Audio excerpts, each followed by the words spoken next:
Hi, I'm Mark Beale, and this is Less Stress, where we look at stress at a subconscious level so you can have the appropriate amount of stress and the ability to switch on relaxation.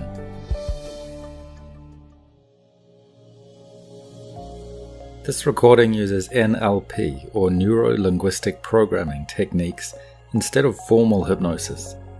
NLP in many ways is a form of hypnosis that still works directly with the subconscious mind, so it also creates hypnotic states in a way to assist with your goals.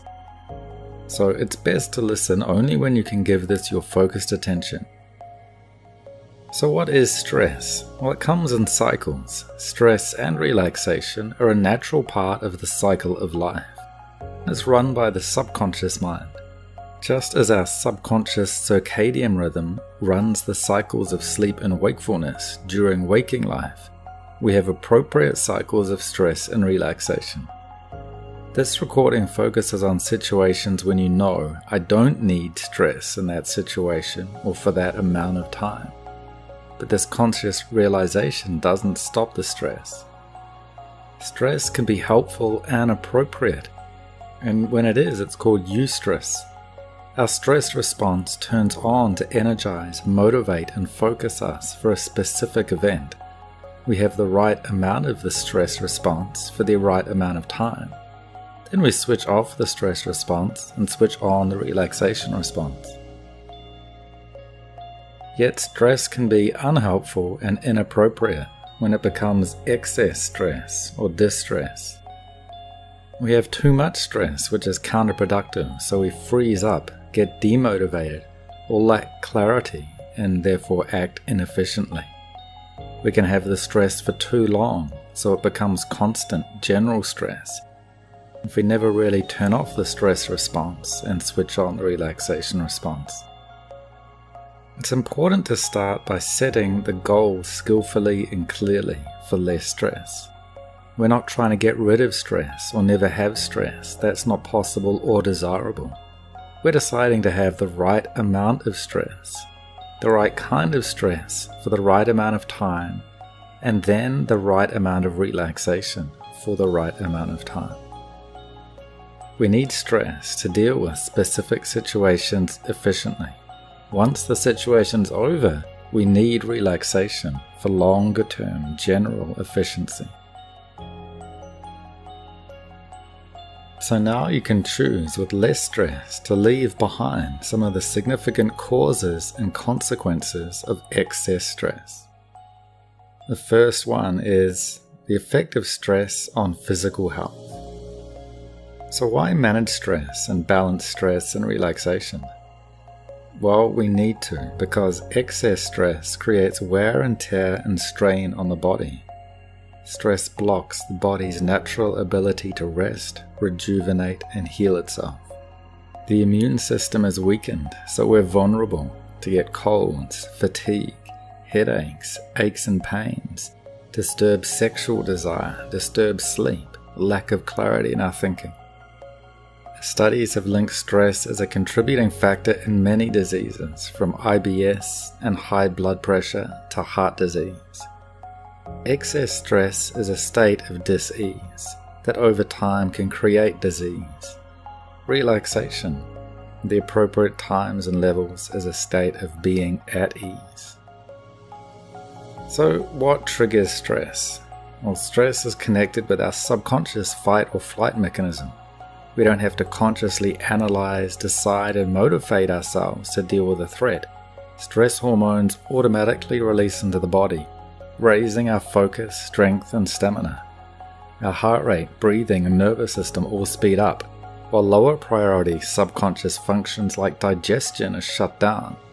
For millennia, the stress response enabled us to escape from physical danger like predators or warriors. We released this energy as we fought or ran for our lives. In this modern world, threats are now more psychological than physical, more of a threat to our ego than our body, to our livelihood than our lives. Even if we're just verbally attacked, the body gets a shot of the stress hormones. But it's not socially acceptable to respond directly with the fighting or running that we're designed for. So the stress isn't released or used, but it stays within us. It can become frustration and irritation, which is a form of repressed flight, or anxiety and depression, which is a form of repressed flight. Studies have linked stress as a contributing factor to anger, anxiety, and depression. Excess stress creates wear and tear on the mind and the emotions. The antidote to the stress response is the relaxation response. Yet many popular ways of dealing with stress only create the illusion of effectiveness. Much of what we think of as a way of managing stress actually just leads to a different form of stress. Excess alcohol, drugs, and food can seem to reduce stress, but they just weaken and create more wear and tear on the body and mind. Much of what we think of as relaxation is actually stimulation, like TVs, movies, computer games, sports, workouts, or social interaction. All these create an enjoyable stress on the body and mind. They can be sources of positive stress and lead to relaxation, but they are not in themselves pure relaxation. I meet a lot of people who suffer from excess stress, yet they see stress as vital to their professional success. They tell me they would rather stay stressed than risk being more relaxed and less successful. Or they would rather continue with their personal positive stress activities. They prefer constant stimulation to doing any genuine relaxation. Many also believe they're not good at relaxing, and this can become a firm limiting belief. It is very easy for people to sell counterfeit relaxation because there is so much demand for it. There are times it's appropriate to take the mentality of don't just sit there, do something, and turn it around to don't just do something, sit there. Just enough to get the balance of the stress and the relaxation response for the long-term highest good. So now is the time to convince yourself that you have decided to manage stress because you authentically must. What are your compelling reasons? As we go through the following questions, you can pause to think it through, and you can think of more and deeper reasons after this recording is finished.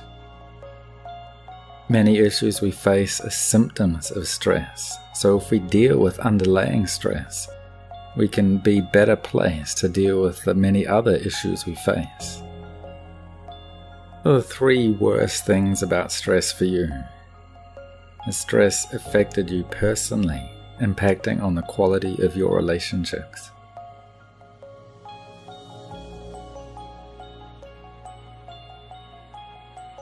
Does stress affect you more professionally, impacting on your work success and enjoyment? Does stress affect you more physically, impacting on your health and longevity?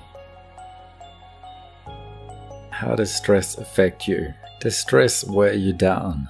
Do you find it tiring, get worn out, and eventually burn out, or feel capable of burning out? Do you get de-energized, demotivated, and end up backing away from or avoiding things? Do you perform below your ability, get into a downward spiral and feel low? All this can be a form of the flight mechanism, where we literally or internally run away. Or does stress fire you up? But does it fire you up to the point that you find things irritating, frustrating, and have some anger that you either keep inside or express? Does this create an inconsistency so that the good work you do can become undone in a moment when you act out of stress that isn't the real you, but it is you that does it? All this can be a form of the fight mechanism, which we can actually get away with often and profit from. But in the end it can cost us, and it can end up costing us all that we gained and more. So as you think for yourself, and recall 3 examples that fit for you, the worst things about stress and the impact they have had on you in the past, the feelings they give you now, and the impact they could have on you in the future. So now is a chance to convince yourself and remind yourself of why you're listening now. It's in your power to build up a clear intent to be free of excess stress and say enough is enough to those old stressed out habits. Think of the times you thought to yourself, I've got to manage stress better. Think of 2 or 3 of those times now. See what you saw, hear what you heard. Feel the emotion that made you decide that you must manage stress better. Keep cycling through these memories, reminding you vividly of your decision that you must manage stress better to be true to yourself right now.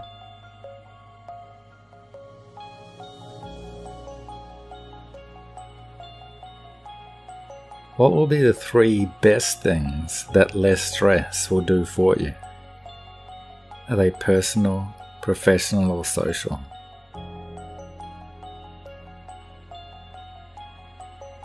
Will they be better relationships with others or yourself? Could it help career advancement in the long term? Through better energy, better health, a lightness, and a strength? What do you really want, and what will less stress give you?